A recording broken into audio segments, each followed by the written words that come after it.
Terus pas saya masuk ke kelasnya, dijelasin gimana sih jurusan perpajakan itu, apa yang akan dipelajari, gimana prospek kerja.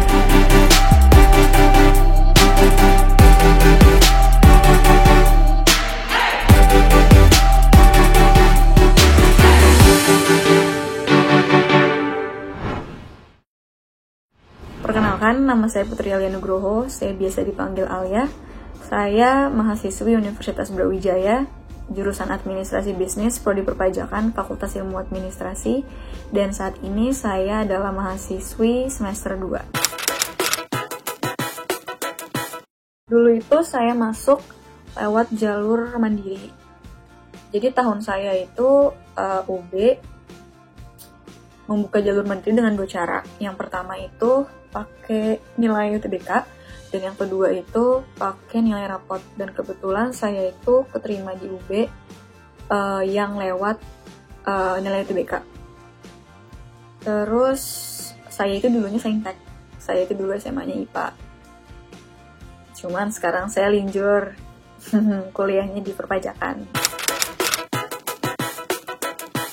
Alasan saya milih perpajakan itu, jadi dulu waktu kelas 12 ada acara atau kegiatan namanya itu beda jurusan. Nah, di situ kita disuruh milih 3 jurusan yang ingin kita bedah atau kayak ingin kita gali lebih dalam gitu. Terus di salah satu dari 3 jurusan itu saya milih jurusan perpajakan. Iseng aja gitu saya milih. Dan lain-lain sebagainya, saya tertarik sama jurusan perpajakan ini. Akhirnya perpajakan saya masukin ke list backup plan saya.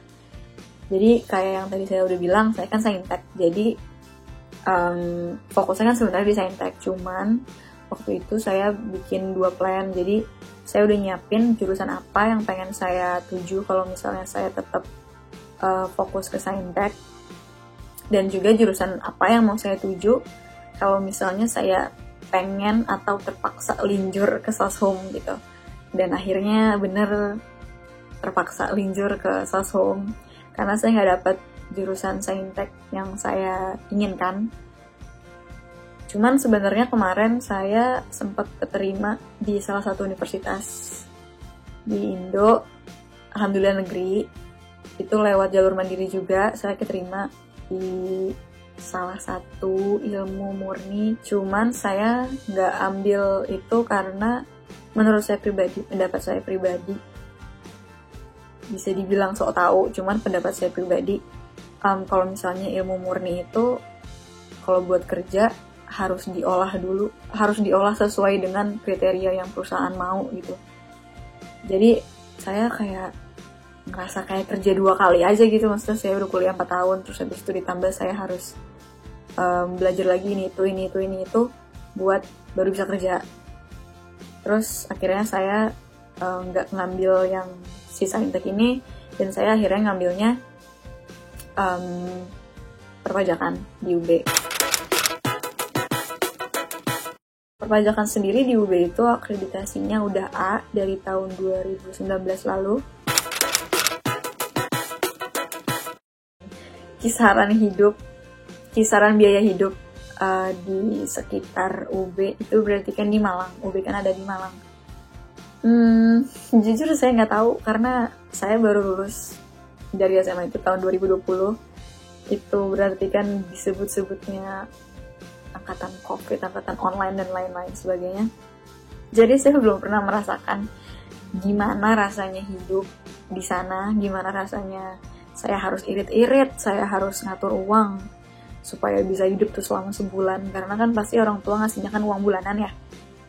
Terus ya saya nggak tahu kalau misalnya ditanya berapa sih kisaran biaya hidup di sana, saya nggak bisa jawab. Cuman dari cerita-cerita yang udah saya dengar dari kakak tingkat saya, tanya biaya hidup di Malang tuh bisa dibilang cukup murah. Karena kalau dari yang mereka bilang ya, saya nggak tahu. Cuman kalau dari yang mereka bilang itu makan aja itu bisa 10.000 kembali. Jadi kayak di bawah 10.000 harga makanannya, dan itu udah kenyang. Katanya sih begitu, cuman saya nggak tahu. Terus kayak hiburan-hiburan gitu, maksudnya yang tempat-tempat nongkrong gitu lah ya, pasti kan yang dicari sama anak-anak zaman sekarang. Ada tempat yang murah dan ada juga tempat yang mahal, itu udah pasti. Dan kalau misalnya kayak begini, apalagi orang-orang yang nantinya bakal ngerantau, pasti bakal berpikir 2 kali sih untuk mengeluarkan uang ke tempat nongkrong yang mahal, sementara harus hidup dengan uang sisanya yang kalau misalnya pas-pasan kan kayak aduh nggak bisa banget gitu. Jadi ya harus irit dan jangan hedon, walaupun kayak yang tadi saya sebutkan biaya hidup di sana bisa dibilang cukup murah. Yang penting jangan hedon, kuncinya gitu aja sih. Kuliah yang saya dapatkan untuk sejauh ini sampai di semester 2 itu yang pasti seputar perpajakan, karena udah jelas di sini prodi saya judulnya perpajakan. Jadi udah dipersempit, jadi itu benar-benar belajarnya yang seputar perpajakan aja. Kayak kita mempelajari matkul yang tentang pajak pusat, pajak daerah, terus cukai, hukum-hukum perpajakan, dan lain-lain. Masih ada sih pelajaran-pelajaran dasar kayak bahasa Inggris, bahasa Indonesia, agama, PKN, Pancasila, itu masih ada. Cuman yang pasti bakal difokusin lagi ke perpajakan ini. Dan cara menghitungnya juga pajak-pajak tersebut. Dan di situ juga kayak pajak pusat nggak cuman pajak pusat aja namanya, dan kayak pajak daerah nggak cuma pajak daerah aja, tapi ada lagi anak-anaknya gitu. Kayak kalau misalnya di pajak pusat itu ada PPN, PPH, dan lain-lain. Kalau di pajak daerah itu ada pajak rokok, pajak kendaraan bermotor, pajak air permukaan, pajak hotel, pajak restoran, dan lain-lain sebagainya. Terus hukum-hukum perpajakan ya pasti seputar pasal-pasal. Itu untuk biasanya untuk penerapannya pajak itu gimana, dan cara ngitung pajak itu juga gimana. Nilainya untuk sejauh ini ya, karena saya baru semester 2 dan hitungannya kan berarti saya belum ketemu terlalu banyak dosen di fakultas saya. Dan untuk sejauh ini nilainya alhamdulillah masih bisa diraih lah gitu. Masih bisa diraih, maksudnya nggak susah, nggak gampang juga, di tengah-tengah ya, so-so lah. Dan udah sih gitu aja kalau untuk nilai mah. Tahu saya nggak ada pemilihan peminatan di perpajakan ini. Prospek kerja di bidang perpajakan yang saya tahu itu mungkin yang paling sering didengar itu kerja di Kemenq, di DJP, Direktorat Jenderal Pajak. Jadi konsultan pajak, bisa juga kerja jadi administrasi, bisa juga jadi system analysis, dan lain-lain. Masih banyak lagi, cuman yang saya tahu itu aja, seputar itu aja. Kalian semua yang ingin masuk perpajakan, sebelumnya yang pasti itu harus diniatin sih. Walaupun kalian terpaksa pun, misalnya kalian terpaksa untuk masuk ke perpajakan ini, kayak anggap aja perpajakan ini adalah last option kalian, dan jatuhnya kan kalian secara nggak langsung terpaksa buat masuk ke sini. Harus mau nggak mau suka. Karena kalau misalnya kalian nggak suka, kalian susah banget buat yang namanya survive di perkuliahan ini. Karena ya kayak teman-teman yang ada di kuliah itu nggak sebaik teman-teman yang ada di SMA atau di SMP yang mau ngasih contekan secara cuma-cuma. Gak kayak gitu. Dan di sini kalian juga di kuliah itu kalian diajarin untuk mengembangkan pikiran kalian sendiri. Nggak ada yang namanya plagiasi, nggak ada yang namanya nyontek, dan lain-lain sebagainya. Buat kalian yang ingin masuk perpajakan, yakinin lagi kalau misalnya kalian masuk sini.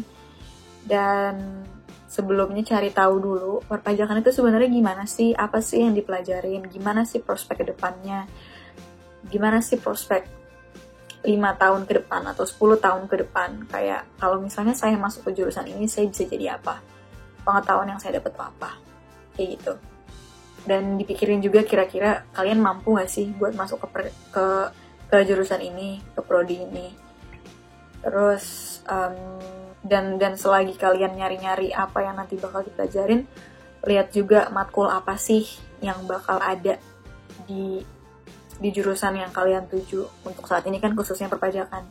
Dan setelah kalian tahu apa matkul yang akan dipelajari itu, kalau bisa, saran dari saya pribadi, kalau bisa sebelum kalian kuliah, sebelum masuk ke hari perkuliahan yang sebenarnya, bukan ospek ya, yang benar-benar belajar, itu kalau bisa kalian udah baca-baca tentang matkul tersebut, walaupun misalnya kalian emang dari sosum atau kalian linjur dari saintek sosum, itu kalian tetap harus baca-baca dulu sebelumnya matkul-matkulnya itu kayak apa. Jadi biar pas hari perkuliahannya udah mulai, itu kalian bisa aktif, kalian juga bisa paham matkulnya dengan lebih baik lagi, karena kalian udah punya nih bahasa kalian sendiri tuh untuk mengerti suatu materi itu gimana sih, jadi tuh kalian udah paham.